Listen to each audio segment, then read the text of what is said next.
시아노박테리아는 광합성을 통해 에너지를 얻을 수 있는 자가영양 그람음성 세균이며 원핵 생물이기 때문에 과학적으로 조류로 분류되지 않습니다. 시아노박테리아는 지구상에 존재하는 생물 중 가장 종류가 많으며 산소를 생성한 것으로 알려진 최초의 유기체입니다.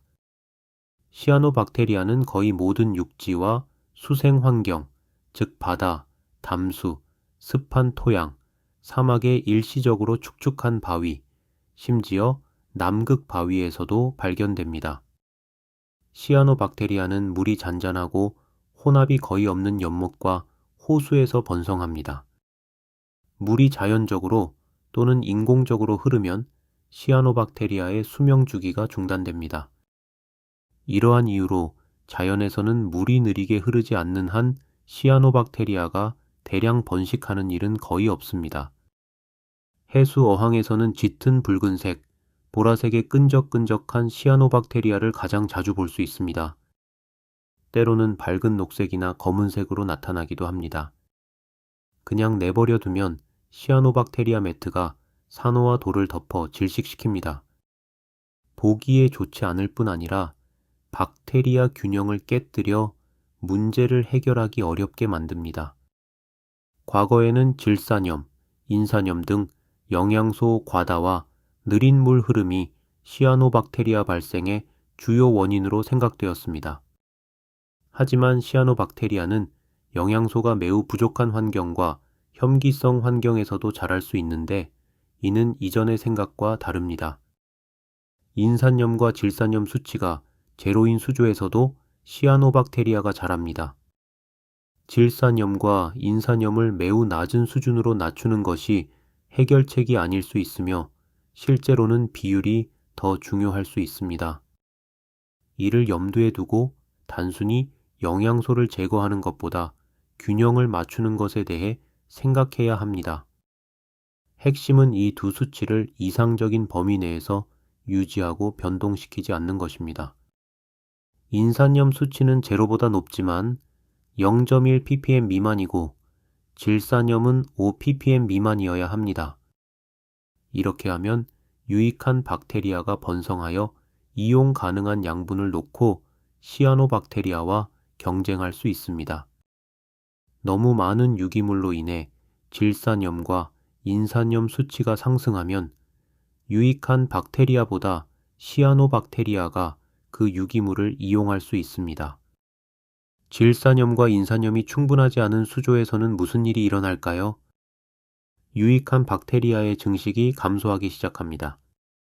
이때 회복력 강한 시아노박테리아가 수조에 영양분을 놓고 유익한 박테리아와 경쟁하게 됩니다.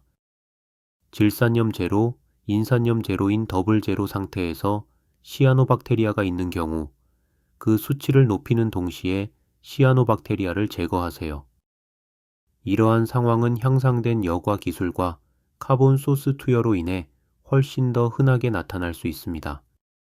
사료 투입량을 늘리고 여과 효율을 감소시켜야 합니다. 또는 질산염과 인산염을 직접 투여할 수도 있습니다. 다른 방법으로는 시아노박테리아 제거제를 사용할 수 있습니다. 이러한 제품은 시아노박테리아를 죽이는 데 효과적이지만 유익한 박테리아에는 해를 끼치지 않습니다. 제품 처리 방법은 효과가 있지만 시아노박테리아가 다시 나타날 가능성이 있습니다. 시아노박테리아 제거제는 산소 수치를 낮출 수 있으며 약물 제거를 방지하기 위해 스키머를 꺼야 하기 때문에 에어스톤이 필요할 수 있습니다. 처리 후에는 활성탄 투여와 환수를 하여 잔여 성분을 제거합니다. 제품 처리 전후에 사이펀을 통해 눈에 보이는 시아노박테리아를 물리적으로 제거하는 것이 좋습니다. 이렇게 하면 시아노박테리아의 개체수를 줄이는 데 도움이 됩니다. 다음으로 수조의 물 흐름을 살펴보세요. 수류 모터를 업그레이드하거나 추가하여 물의 흐름을 늘리면 돌이나 기질에서 시아노박테리아를 떼어내는 데 도움이 될 수 있습니다. pH 상승제나 칼크바서로 8.1에서 8.4 사이의 적절한 pH를 유지하십시오. 높은 pH는 시아노박테리아의 증식을 억제하는 데 도움이 됩니다. 역삼투압 정수기가 도움이 될 수 있습니다. 이렇게 하면 처음부터 수조에 과도한 영양분이 축적되는 것을 방지하는 데 도움이 됩니다. 시아노박테리아는 광합성을 하기 때문에 극단적인 경우 수조 조명을 3일 동안 꺼서 증식을 억제할 수 있습니다. 이 방법을 선택한 경우 조명을 끄기 전에 가능한 한 많은 시아노를 제거하고 조명을 다시 켜기 직전에 대량의 물 교체를 해야 합니다. 조명이 부족하면 산호, 특히 SPS에 스트레스를 줄 수 있으므로 조심해야 합니다. 유익한 박테리아 제품을 매일 투여하는 방법도 있습니다. 시아노박테리아는 유익한 박테리아가 부족한 환경에서 증식할 가능성이 있기 때문에 양질의 박테리아를 투여하면 효과가 있을 수 있습니다. 또한 유익한 박테리아를 투여하면 유기물을 분해하고 영양소 수치를 줄이는 데 도움이 됩니다. 가능하다면 시아노박테리아 문제가 있는 동안 카본 소스 투여를 중단하세요. 카본은 유익한 박테리아뿐만 아니라 시아노박테리아의 증식을 촉진하기 때문입니다. 궁극적으로 가장 좋은 통제 방법은 예방입니다. 수조에서 시아노박테리아가 자라는 이유와 해결 방법을 이해한다면 완전히 피할 수 있습니다. 만약 나타난다면 문제가 심각해지기 전에 신속히 조치를 취해 문제를 해결해야 합니다. 감사합니다. 슬로였습니다.